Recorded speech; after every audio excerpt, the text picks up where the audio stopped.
And we are into rainy season. I'm JJWalsh here in Hiroshima, Japan, your host for Seek Sustainable Japan. And today I have the pleasure of talking with author and artist and a longtime inspiration for many of us women who are raising families in Japan, Rebecca Otowa. Thank you so much for joining today. Thank you very much. Now you told me Otowa. Sorry, I Oh, said Ottawa as a mistake as I'm introducing you. You've that's had such okay. a long, wonderful career in Japan, and you originally born in America in California. You were raised in Queensland, Australia. You studied Japanese in Australia, and then you actually came to Kyoto after that and have been here ever since. Is that right? That's right. So I'm always impressed by Australian students who are studying Japanese. And that was your situation as well, studying a bit of Japanese language before coming. Is that right? Oh, yes. I studied in a pilot program in Brisbane, Australia, high school. So I started when I was 13 years old. Started studying Japanese, and then I went to university to continue my studies with Japanese. Of course, you can't really be fluent until you come here, and have to speak. So I was not fluent for a very long time, but I was. I got the basic, skeleton of the language down. Yeah. And you said you started as an artist and then writing came later. Is that right?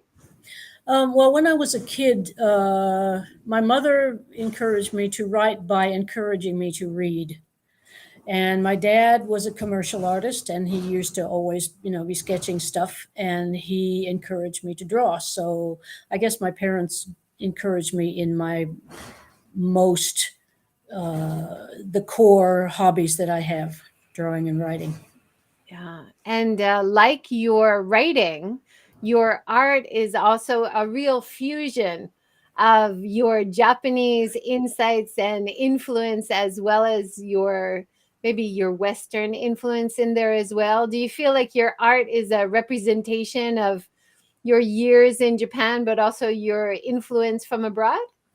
Well, I very much enjoy patterns, and Japan, as you know, has wonderful, wonderful patterns in the textiles, in the paper, in the pottery, and I really enjoy exploring those patterns in my own art. Yeah. I love that. You got your master's in Japanese Buddhism Yes, in I did. Kyoto. Is that right? Yes. So I read really interesting about you saying you were raised as a Christian, but you have no problem following a lot of the traditions in Japan, taking care of the altars and that kind of thing. I found Hmm. that really interesting. Well, my mother wasn't happy, but I did become a Buddhist in my mind. There's no like conversion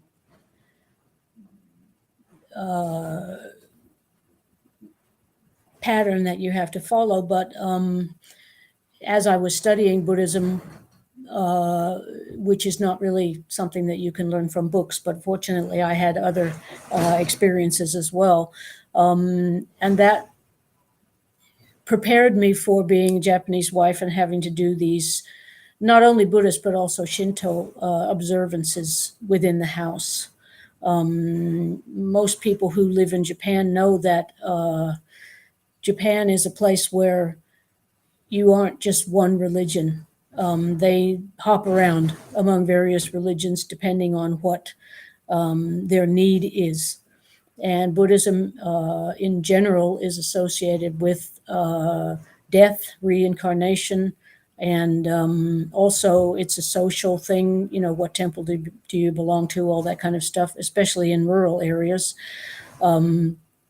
We used to have regular observances at the temple, and that was okay with me. That wasn't the sect that I had hoped for, but anyway, it doesn't matter. I'm not going to get into that because it's too complicated. Yeah, but it Yeah. is very connected to a lot of the things that you write about. Also, you studied tea ceremony. You were at the Uraske tea school in Kyoto. Is that Urasenke, right? the foreigners' tea school, which is called the Midori Kai. I was a member of that for, I don't know, 5 or 6 years, I guess. Yeah. Yeah, that's so interesting. I love all of your stories, Rebecca. Your stories speak to me so much. I want to talk about your three books that you shared with me today, but just to mention that we met at the Minka Summit, and you were talking about building community in rural Japan. Do you Mm. want to just give us a little summary of some of the things you talked about at the Minka Summit? Yes. Well, as most people know, the community in Japan, rural community, is in common with other parts of the world. It's exceedingly in danger right now because younger people really do not want to live in the countryside. It's inconvenient. It's hot or cold. It's full of bugs and blah blah blah. People don't like it. So the community these days consists extremely much of older people, people my age or older, who have lived here all their lives, who have a particular way of relating to their environment and to each other. And I think that's something that people have to realize when they want to, buy a minka and live in a particular place, is that the community, as it is these days, is mostly made up of old people, and most of those old people are extremely attached to their home and to the ways of life that they know. Um, it's certainly an uphill battle for a person to come into a place like this and to be accepted in any way. I was lucky because I married into it, so I was kind of de facto accepted. But if you just buy a house and decide to live there, I think it's very important to realize that the people around you, they're not just, decrepit old people. They have all kinds of history and important things to share if you can find ways to communicate with them. Yeah. I guess, yeah. Yeah, that's really it's great. And I, as someone who's also lived in Japan for many years, I really appreciate your insights about community and living in an old house and outside the main cities, as well as your insights on culture and understanding the complexity of Japanese and Western culture and putting your character into your life. I read this in your book to give local people an idea of other lifestyle options. And I thought that was so wonderful. And don't be afraid to be yourself, is one of the lessons of reading your stories. I love that. Well, that happened rather late in life for me.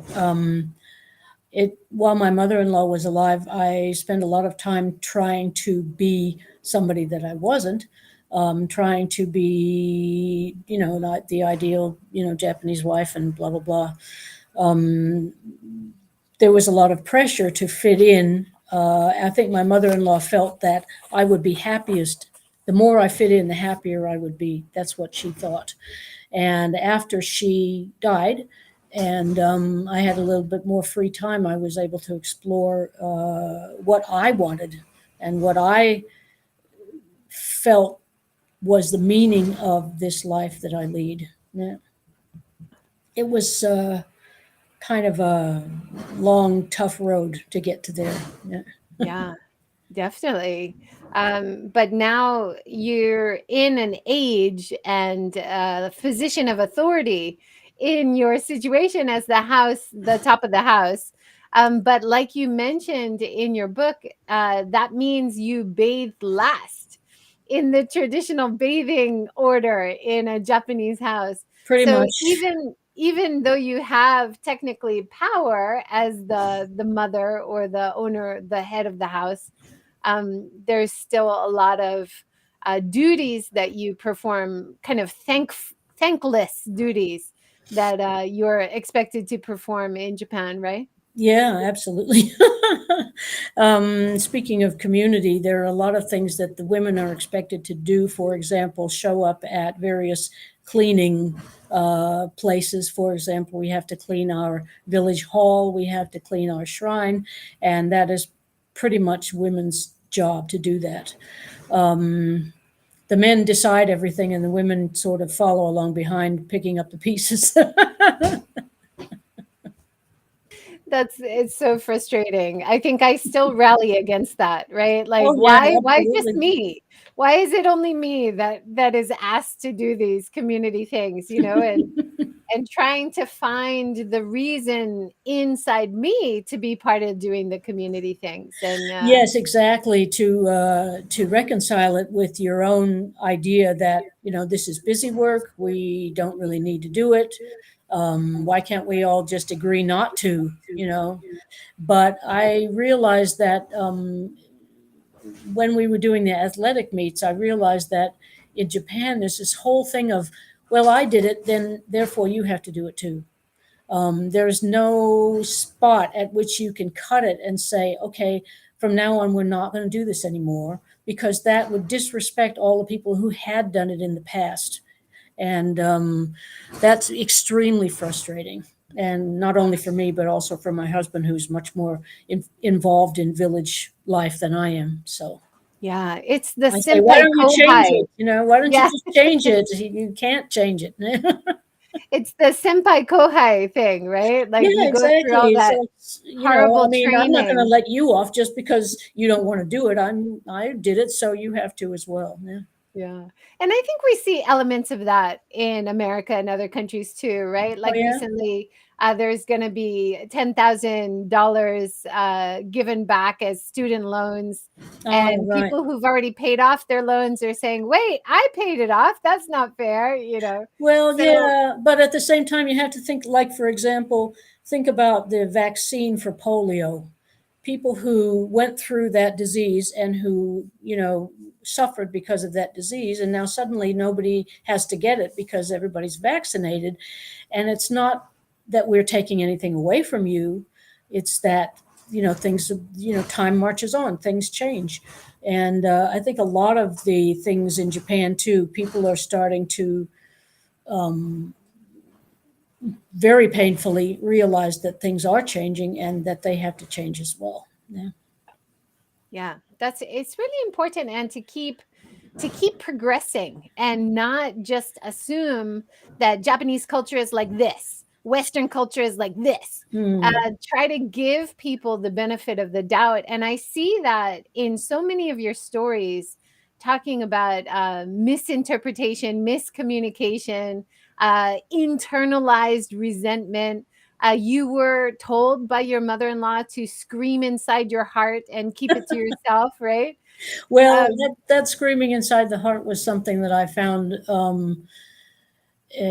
Actually, that came from Corona.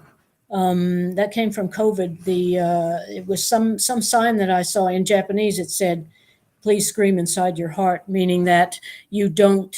And this is very Japanese. Don't show your, especially negative emotions, to other people, because it would make them feel bad, and we want to preserve a nice atmosphere, within the group. So to put yourself separate from other people and saying I feel this, is very very foreign to Japanese people. So it's important that you learn how to scream inside your heart instead of out loud. Wow. Yeah, I hadn't heard that, but you were told to kind of keep your, what was it, bad face to Oh, yourself. absolutely. My mother-in-law was always complaining about my face. I guess I have a resting bitch face, but the fact is that she always thought that I was angry just by looking at me, and whether I was or not. And mostly I was, but anyway. And she's like, fix your face, the guests are coming, you don't look like that. I'm like, well, what do you mean? This is my face, what am I supposed to do? Maybe she would be happier if I wore a paper bag over my head. I never thought of that. But that gave you, I think that gave you a lot of empathy for a lot of other women in Japan who grew up under that same kind of rigid Absolutely, absolutely, tutelage. because people, this is something that, I mean, people assume that everybody in Japan thinks and feels and believes exactly the same way. They look like they do, but behind that is their real the real feelings are definitely there. They're just hidden for the sake of the group. And if you can get back there and you can get people to talk about those things that are behind the mask, it's very, very interesting. The problems, the adjustments that they have to make are exactly the same as anybody else because they're, of course, they have their human psychology as well as anybody else does. Really interesting. I saw in one of your interviews, you were talking about future writing that you want to do, and maybe talking about the Japanese psyche or community in rural Japan. And I feel like you do touch on those topics in your books that you've already published, right? Yes, I do. I would like to write something that's a little more anecdotal rather than essays. A sort of a, well, this is what happened to me when I bumped up against this particular psychic energy of Japan, that kind of thing. The other thing I'd like to try to write is, as I mentioned before, the fact that the countryside is emptying. Many younger people, not everybody, but many younger people have decided that they don't want to live here. They'd rather live in the city. And the fact that that is disrupting the continuity of rural society to a very, very great extent. And it also has a psychic uh, impact on the people that remain, I think, especially the older people. They're like, well, wait a minute. It's just like I said before. I did that. Why can't you? I was a young wife under a mother in law's thumb for years. You could do it too. It's not impossible, kind of thing. But they're like, no, I don't want to. So that's that. Yeah. I hear a lot of resistance to for change in the rural areas. Like we are doing a lot of different programs to encourage young entrepreneurs to go to rural areas, start businesses, do teleworking, develop new projects. But quite often, what I hear from these people that I talk to is there's a lot of resistance to change from the people who are already there, and Indeed. sometimes to the extreme that they would happily see it die before they would see it change. And I'm sure you've seen examples of that too. Well, I was once at a meeting that was for that very thing. They were looking for ideas to, revivify the neighborhood or the area. And the participation was random. So I ended up in a group that was all old Japanese men except me. And the moderator said, okay, well, how would you change things? And to a man, all these guys said, put it back the way it was. Put it back the way it was. And I think they're thinking about the, I don't know, golden years of their youth or whatever. It's not only a matter of being older individually, but also to see the changes. Old people in Japan are under incredible amount of pressure from both sides. And it's really, really difficult for them to accept that things change, even though when they were young, things were changing, obviously, around the end of World War II and even before that. Lots of big changes in the society. And, to look back to a golden age and wish that it would come again is, as we all know, a rather futile exercise. Yeah. Yeah. I come through that a lot. I'm doing a lot of research before I do tour guiding in Japan, in Hiroshima, and you see that, right? You see wishtory, like Mm, wish history, Indeed. trying to look back and think that was so much better. Let's bring that back exactly. And in some cases, for sustainable innovation, there are good points that we should bring back. In your books, I'm so excited to read your enthusiasm for bamboo, and Mm, even talking about the sewage system and how it used to be reused in the fields. This is something Asby Brown has also mentioned. Now it's just put out to sea. yeah, There are solutions from the past that we should maybe rethink and definitely. repurpose, right? Definitely. I think that one of the things that I learned living in this place is thriftiness, saving things to use again. Um, the society these days, Japanese modern society and global society as a whole, is terribly, terribly wasteful. Um, there's not enough of a feeling of, well, this is perfectly okay. Let's use it for something else. Let's repurpose it. Let's save it so that it can be repurposed later. I think is really, really important, especially in a farming community, but also other places. The simplest tools are always the best because they can be used for different things, and things like old sheets, old futons, old carpets. Those things have a certain value, which is, you don't just throw them away. You find ways to use them again. And I Yeah. think that's really an important thing, an important lesson. I have read Asbury Brown's books, and I'm thrilled to live in a place where, yes, we do have fruit trees, we do have pampas grass, and various things growing on the property that used to be extremely useful in their ordinary lives. And I really wish that more of the things, survived, but of course they didn't.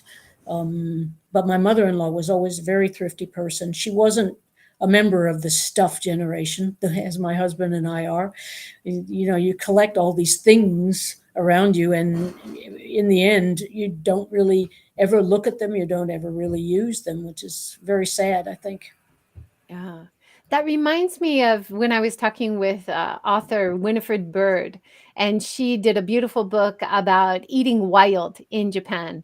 And Mm, she talked a lot about bamboo and how bamboo used to be used for everything hmm from baskets to clothing to hmm food. And she went to a Kyoto 10-course bamboo restaurant where she ate 10 different courses, all of bamboo. hmm But the idea that it's not used as much as it should makes bamboo a nuisance and grow too much and go into people's houses and gardens, and people don't Yeah. like it anymore. And you often talk about this finding a balance with nature, Mm. that there's that push pull experience, especially in rural Japan, with nature and pests and Mm. things. Can you speak to that just a little bit?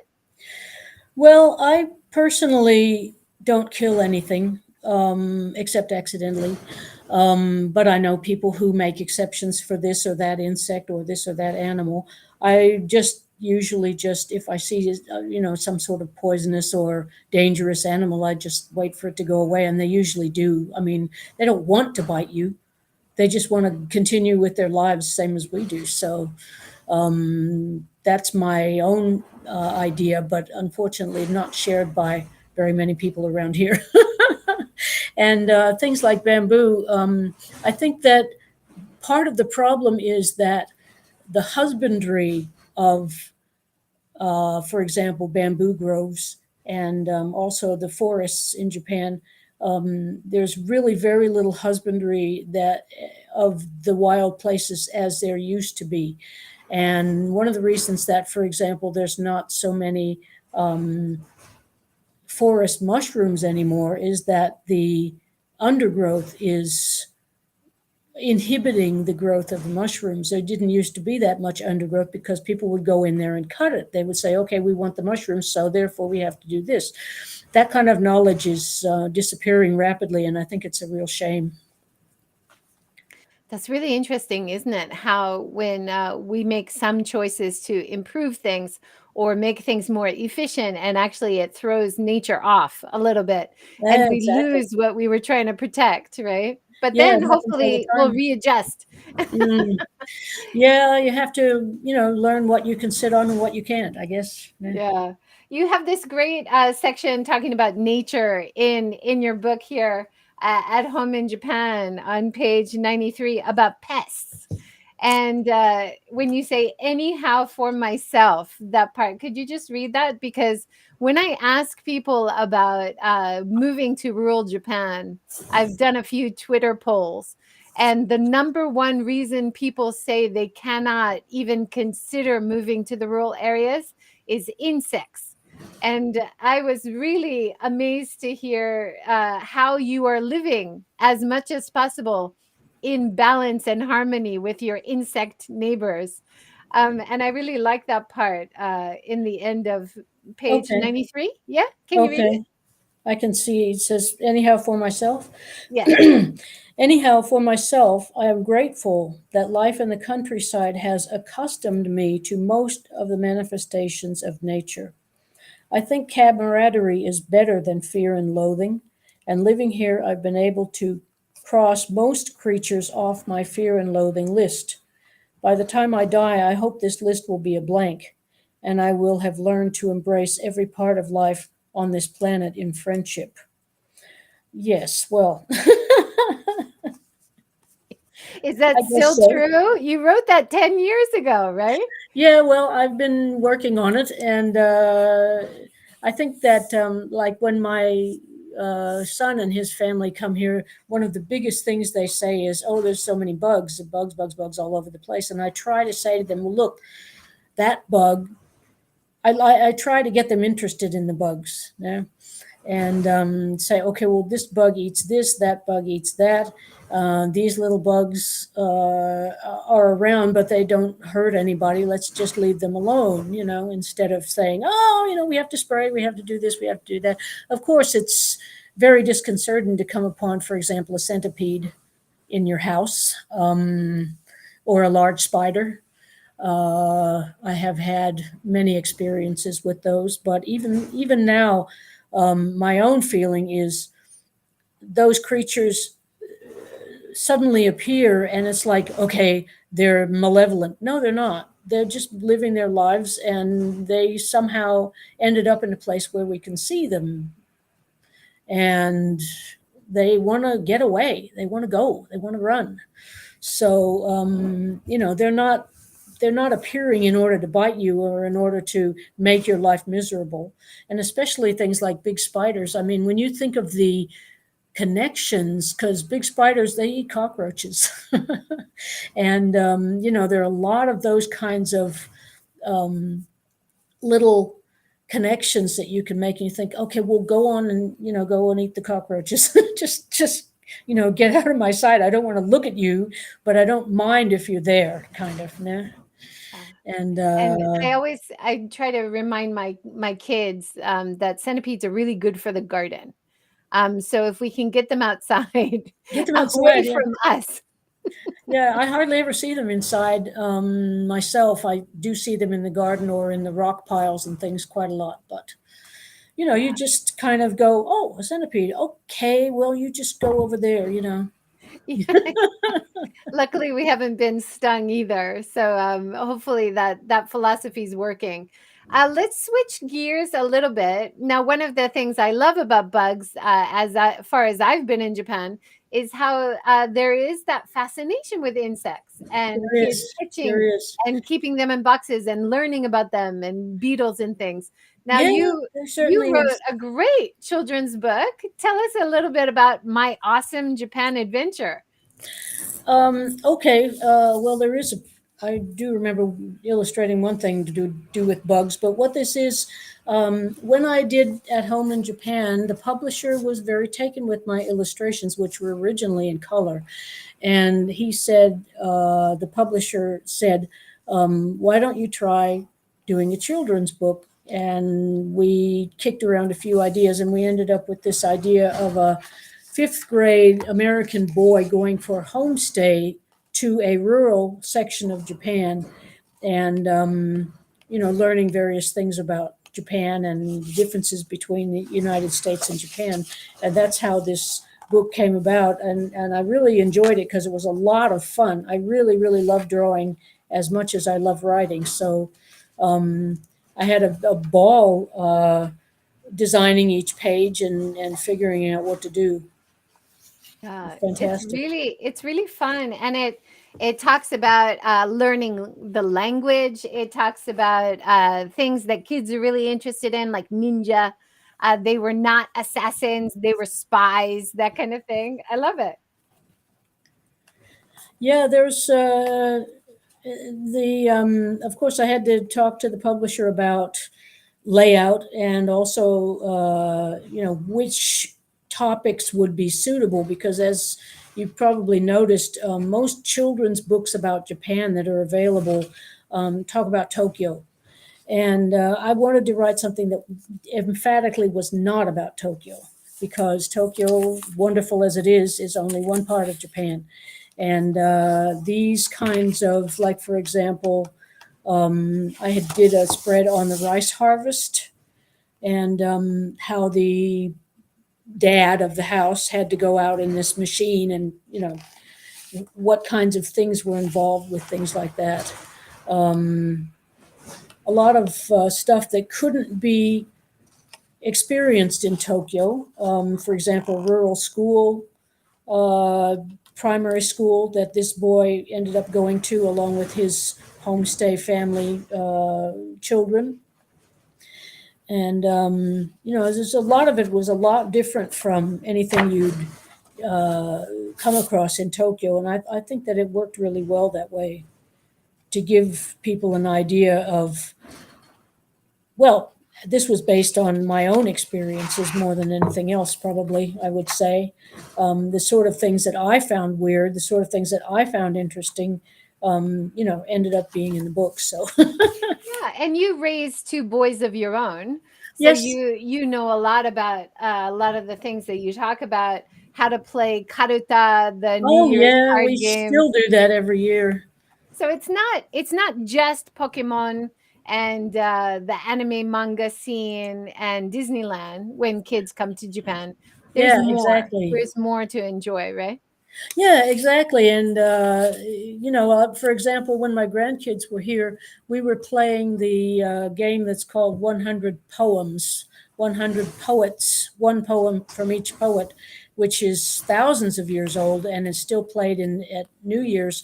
But my granddaughter and I, we devised several games with these cards that were completely different from the original game. It was very interesting. Yeah, it was Oh, fun. that's really interesting. I was doing a virtual tour of an antique toy museum the other day, and Mm. they have the Hanafuda cards, they have the Karuta games, and these are things that I don't think modern kids, even in Japan, might not know about, right? So They may not. I recently went to a, gee, I don't know. Oh, yeah. I'm a member of the Old House Preservation Society in our town, and I came across an old deck of Hanafuda from one of these houses, and Hanafuda means flower cards. So they're based on the 12 months of different kinds of flowers in Japan, and the Japanese lady that I was with said, "What are those?" I mean, she'd never seen them before. I was like, "Don't you know about Hanafuda?" It's such an interesting game because it doesn't involve any words. It's one of the things that I always take with me when I go overseas, because you don't have to be able to speak Japanese in order to play it. Yeah. that's one of the things that Alex Kerr says about his surprise that his renovated old traditional houses, which had Western toilets and comfortable inside, were so popular with Japanese people. And he Uh-huh. realized a lot of people coming from the city had never even stayed in a Japanese house before, and they didn't Mhm. want to. But Yeah. if you can make it comfortable but have the traditional aesthetic, it's Hmm. really interesting for them, right? Yeah. Oh, yeah. Yeah, I think so. It sort of combines the best of both worlds in a way. Yeah. Yeah. And I think the impression was it would only be popular with foreign visitors. So that Oh, idea that people living in the cities don't have much exposure to Japanese traditional culture, especially in rural areas, I think is really true, isn't it? yes, and also a lot of these people, they come into a house like mine and they say, "Oh, this is just like my grandma's house," So they have that. A lot of them have this sort of memories of old houses, sort of back in the back of their mind. They still remember what it was like. Yeah. And one of my first experiences in Japan in a very traditional house was how only women would be allowed in the kitchen. And Yeah, you had that story of your mother in law would feel physically sick if your boys were helping in the kitchen. So yeah, these are very common. But now everyone's invited now that you're the head of household, right? yeah. But it's very interesting. Both my sons, in spite of the fact that my mother-in-law sort of laid down the law about them not helping in the kitchen or helping make the bath or anything like that, ended up to being very domesticated husbands. Their wives insisted on it, and I think that it's just a matter of when you were born. My mother-in-law didn't like it because that wasn't what she was used to, and meanwhile, the younger girls who would become my son's wives were growing up in a completely different way. So it's just I felt like I kind of missed out because I never had a daughter, and it would have been nice to have somebody to help me. Yeah. But it's all right, and I'm glad that my sons are at home in the kitchen and changing diapers and all different things like that. And I guess some of the things that I tried to teach them stuck, or possibly the things that I tried to teach them were the same as modern Japanese women think, different from what I had with my own mother-in-law for sure. That sounds like progress to me to have Yeah, I think it both is progress. both Everyone should parents active. Well, everyone should know their way around a kitchen. Everyone should know how to clean, how to take care of their clothes, man or woman, I think. It's Yeah, just a matter of, being alive, human life. You have to be able to do it. That's all. yeah. It helps you. I think as a mother of a son and daughter, I'm trying to train them how to be independent, both of them. And if that makes them a better partner for future partnerships, that's wonderful too. Yeah, that's really important. Yeah. Let's talk a little bit about your most recent book, and then I'd love to hear some of your favorite parts of At Home in Japan. Okay. So this, The Mad Kyoto Shoe Swapper, is a collection of short stories. And it's such an interesting and wonderful variety. Some are historical references, some are even references to your own family's history, your husband's family history. You also have some really interesting, insightful stories about the complexity of character and the psyche, the Western versus Japanese. There's a lot of you and a lot of your learning from your many years of Japan in there. I love these stories. Thank you. Do you have any favorite story from this book?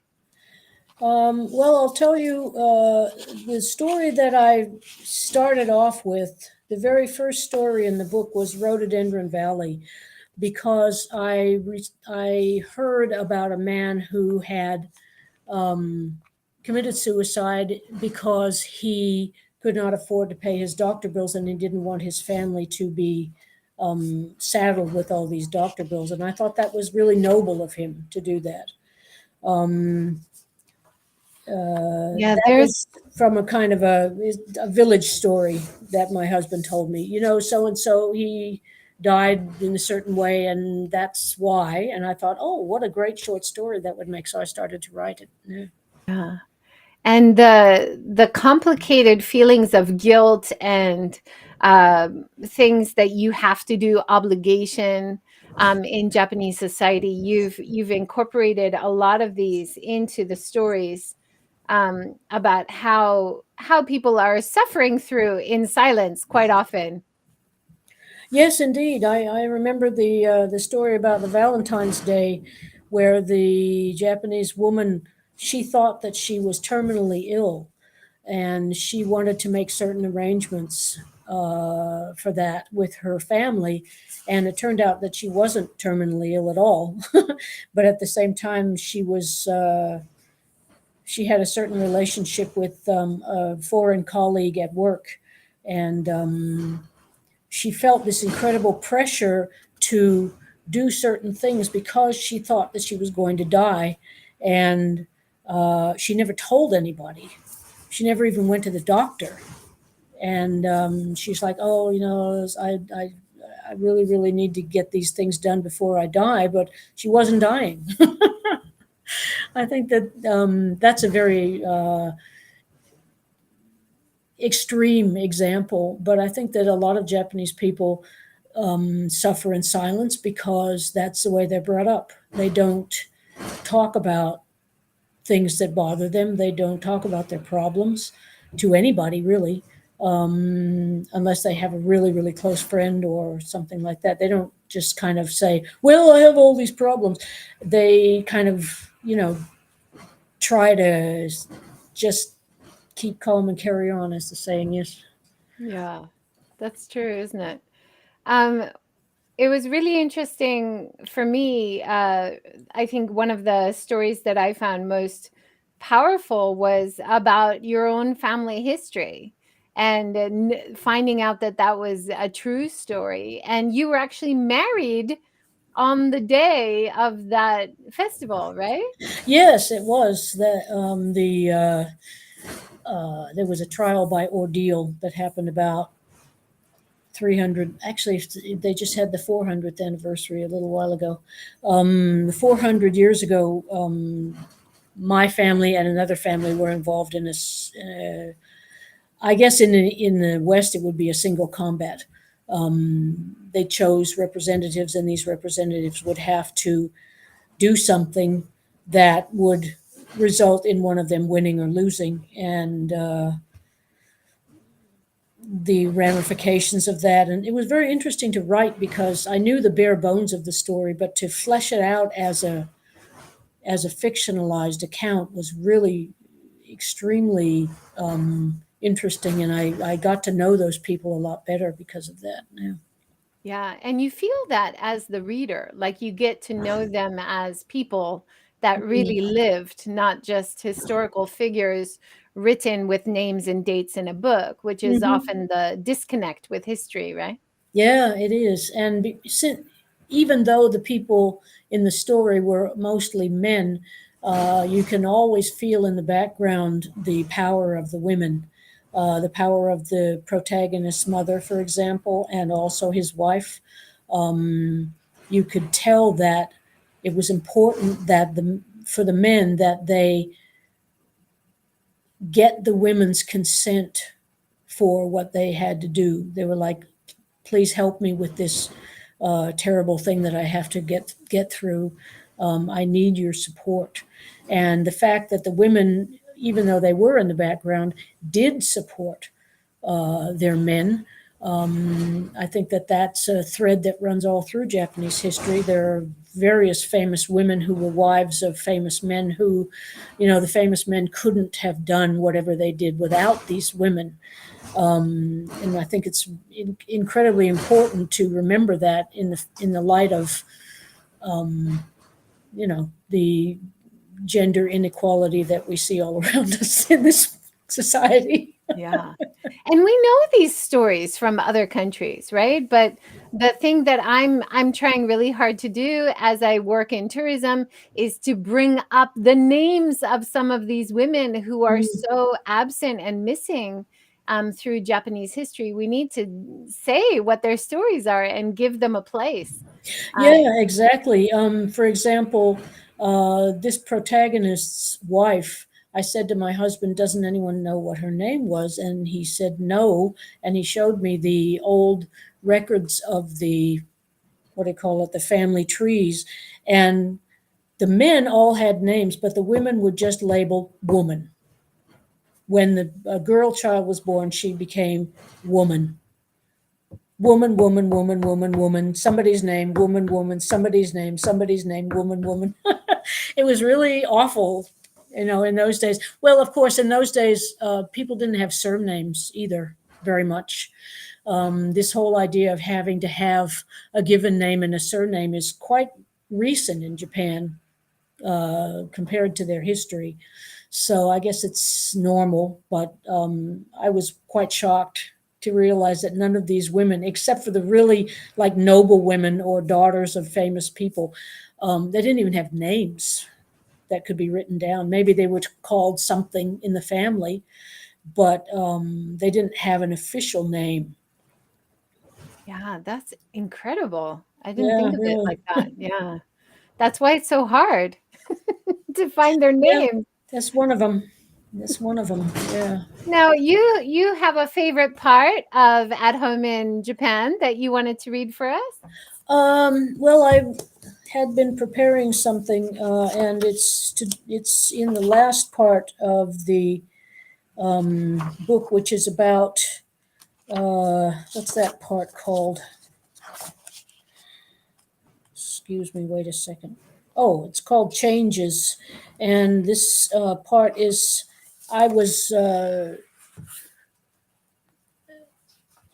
trying to link the idea of transplanting vegetables, which I quite often do, to the fact that here I am, a transplant in this society. So I just want to read one paragraph from the second last uh, essay, which is called Taking Root.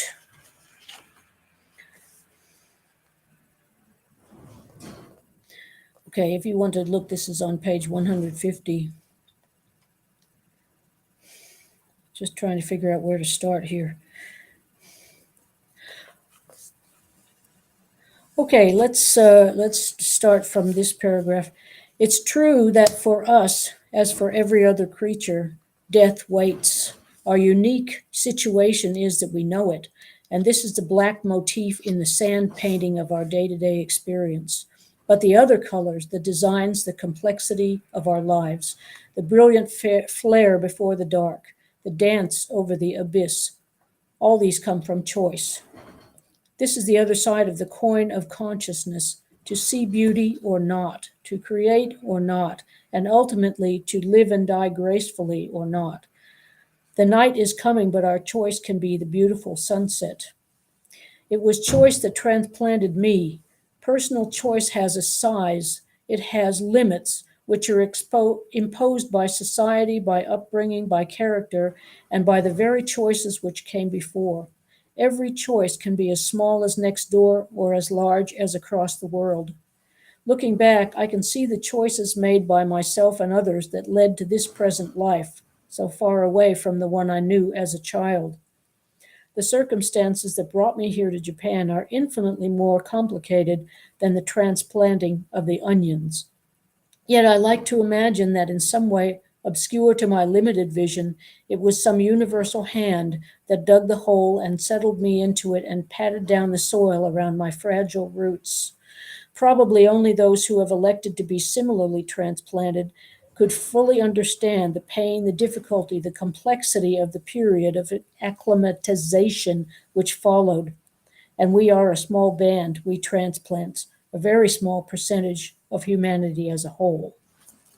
So it's a question of choice, but it's also a question of how the choices that you make after the big choice. Do you choose to be a bright, shining light in your chosen place? Or do you choose to, be a person that complains all the time or whatever? There used to be a group in the Kansai called, maybe it's in the Kanto too. Anyway, it's called Bloom Where You're Planted. This was in way back in the 70s or 80s, and I think that it's an interesting and very good way to think about your life. Try and find a place or a situation where you can allow yourself to bloom, even though The situation may be difficult, there may be problems, there may be all kinds of challenges, but at the same time, it's possible to have a flower come out, to bloom, to create something. And maybe this just occurred to me, it's better to be in a place that requires a lot of adjustment, that gives you a lot of challenges, because it's like having, it's like sometimes we have things that we need and sometimes we don't, and we have to do with what we have. And that sort of ingenuity that is required for that leap of, well, I don't have this, but I do have this, so I can figure out what to do. I think that's what brought me back to writing and drawing. I needed something that I could do alone at home, something that didn't require me to go out and meet a whole bunch of different people, because this place doesn't have very many people. So I chose writing and drawing because those were the things that I loved. All of my other hobbies are solitary hobbies as well, and I guess that's my character. But it's also comes from where I live. If I lived in the middle of Tokyo, I might, join 15 different groups. I don't know, but that's not possible here. So, I just did what I could, made the choices that allowed me to put out a couple of small flowers that I hope other people will see and be inspired by as well. Yeah, that's great. I love that.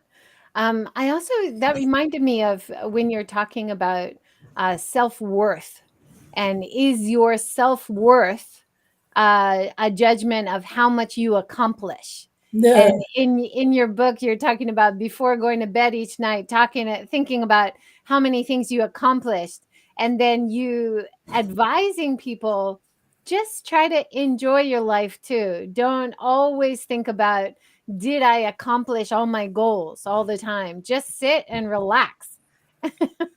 Yeah, well, that's pretty recent as well. But I think that it's a very healthy thing, especially as we get older, to let go of this whole, okay, I need to be busy every single moment of my life. I need to say to myself when I'm going to bed, I did this, I did that, and that was my day. Other things that were part of your day that you probably didn't even notice, things like the sunset or the moon coming up, or the feeling of chopping vegetables, or the warm water running over your hands as you're washing the dishes or something. Those things are important too. They're as important. There's no, okay, this is important and this isn't.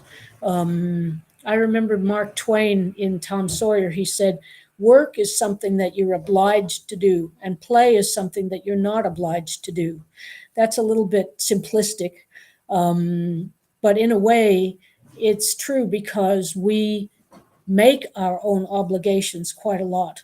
Many of the obligations that we force ourselves to do aren't from outside. They come from the inside. They come from a feeling that we're not worthy unless we have accomplished a certain amount of stuff. And very fortunately, I feel that in my own life, I have graduated from that. I'm past that now. Yeah. That was one of the many parts of your different stories that really spoke to me, is your conflict with trying to live your life to meet other people's expectations of what you should be doing, how Mm, other people see you. And I think that's not only in Japan, that's something people around the world struggle with for sure. One of definitely. the parts of your chapter, fitting in, on page 109, where you talk about how after many years you're finally finding a more healthy balance of showing yourself as well as helping other people doing what you're supposed to do. From It's Taken Me a Long Time. Mm, Can you read that for us? I'm sorry, it's taken me a long time. Can you say the page number again? Page 109. 109. Okay. It's taken me a long time and a good deal of counseling to realize what should have been obvious all along, that blind conformity isn't the best way I can contribute to my community. Maybe the judgment wasn't really that harsh, and there was never any punishment for being myself. Maybe I made it all up. Who knows? These days, I've become much more fearless, more human, more vulnerable, and at the same time, stronger. I realize the importance of balancing actions and reactions. Sometimes it's better to bring out my Japanese side to put people at their ease. Other times, I enjoy throwing out a little remark to shake them up a bit. Yeah, that's for sure. In the other book, there was a short story about an old man who was working in the graveyard, and his gaijin foreign uh, neighbor, who was actually me. This is actually a true story. I did have a fight with that guy in the graveyard, and he went and did all the work for everybody else, thinking that he would get a lot of kudos and credit for that. But from my point of view, it was like, well, what's the point of me being here if you're going to do all the work? I want to do some work too. I want some credit. The whole group of us were there, and this guy had come early and done all the work beforehand. So everybody was just standing around with nothing to do. It was very strange. And I'm like, don't do that. That's not the way. I thought that wasn't, that was the way that groups behave in Japan. You start off and you have a little greeting at the beginning, and then everybody goes to work, and then you stop. But he didn't, he was trying to get power for himself, so he didn't think about the other people. And it was, as a foreigner, and also as a person who's lived in Japan for a long time, I thought, well, that's not right. And so from both cultures, I was thinking what he's doing really wasn't right. So, and it turned out that this guy was also something of an outsider, so he wanted to grab his self-worth wherever he could, and that was one of the ways that he was trying to do it. And it's very pernicious to base your self-worth on what other people think. I remember once, I don't remember where I read this, but it was if you can imagine me speaking a Scottish accent, because I'm not going to attempt it. It was an old man was telling his young niece or something like that. You wouldn't be so worried about what other people think if you knew how seldom they do. People don't think about other people very much. They really don't. And this whole business of being seen to be this or judged to be that, it's all just a house of cards, really. And it's important to find the core of yourself, more important than to worry about what other people are thinking all the time. This is something that I've come to realize in my old age. Yeah. No, that's wonderful. Such important lessons. When we've just got a couple more minutes, I'd like to bring it back to your house. Okay. You're living in an old, beautiful rural house. You've changed it over the years. In your book, you have a chapter about the house's voice. The house is speaking to us. Hmm. And then you talk about household gods. Hmm. You talk about changing the doors, changing the sliding doors in seasons. This is Mm. something. I live in an old house I've never even heard of. Oh, Um, really? no, it's beautiful. I love it. But where do you store it? That would be my question. Well, Um, we have a door cupboard that we oh, store all those doors in. very Yes, nice. But it seems like, and this is something I heard at the Minka Summit, a few other people were saying, you have to listen to your house. You have to definitely. listen to what your house wants and Hmm. how your house wants to be.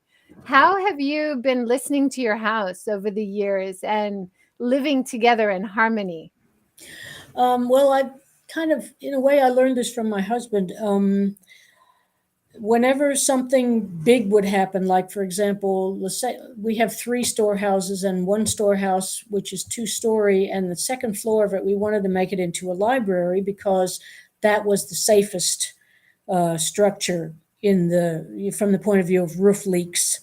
So it was like, okay, what do we do with all the stuff that's already there so we can move it out in order to, move the books in.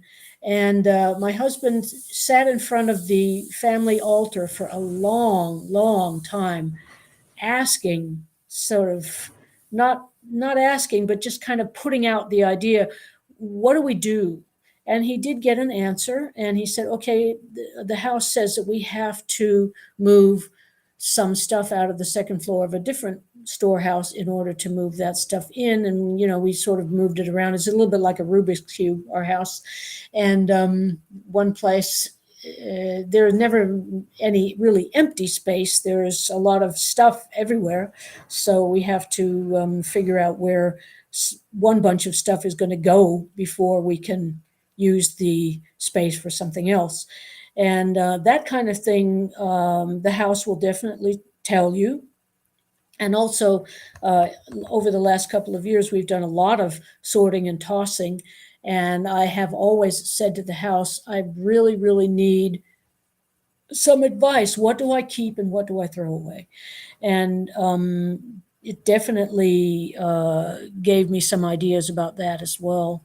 Not one by one, but just in general. The house felt like, as we were doing this, it felt like a dog being given its bath. I was really feeling this house was like, oh, okay, all this light is coming into these corners that have not seen the light for like 40 or 50 or 60 or 70 years. And all these objects that I really knew were useless, but nobody listened to me. I think that if you do have the space, and this happens in every culture, you tend to fill it with, you just put things somewhere, and then half a century later, somebody comes upon it and they go, "What the heck did they keep this for? This is horrible," or whatever. So we had a lot of that kind of stuff. But the main thing is that the house is so stable, and it's such a survivor, and it's so wise because it's seen so many little people living underneath its gigantic roof. And I think it only makes sense to ask and see what kind of answers you will get from any old object, really, but particularly old structures like my house, or a house that you might live in a kominka or something like that. Well, that's wonderful. I loved all the stories about your family life, raising kids, sharing the heated kotatsu table for homework and meals, bringing the family together under the covers when it's cold, and sharing the same bed.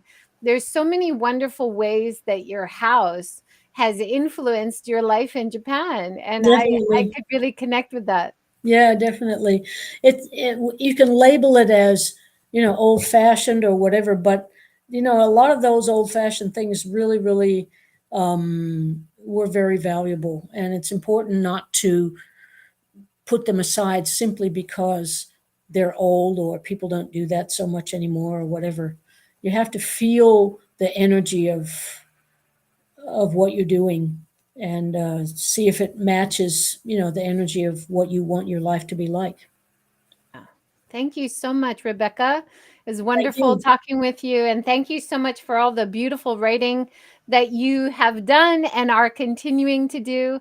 I also really a big fan of your artwork. It's beautiful. Thank you. We will put all your links below so people can find more of your work, and look forward to more in the future. Thank you so much. Okay, thank you very much. Thank you, everyone, for joining. We had Thanks some for everyone. great comments from Kyle and Louise. Thank you so much.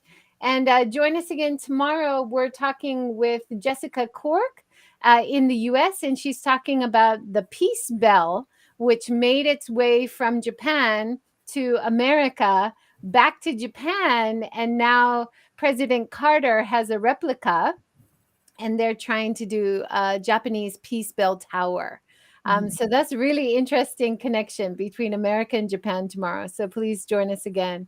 Thank you so much, Rebecca. Thank you, everyone. Have a Thank great you. day. Thank you very much. Thanks, everyone.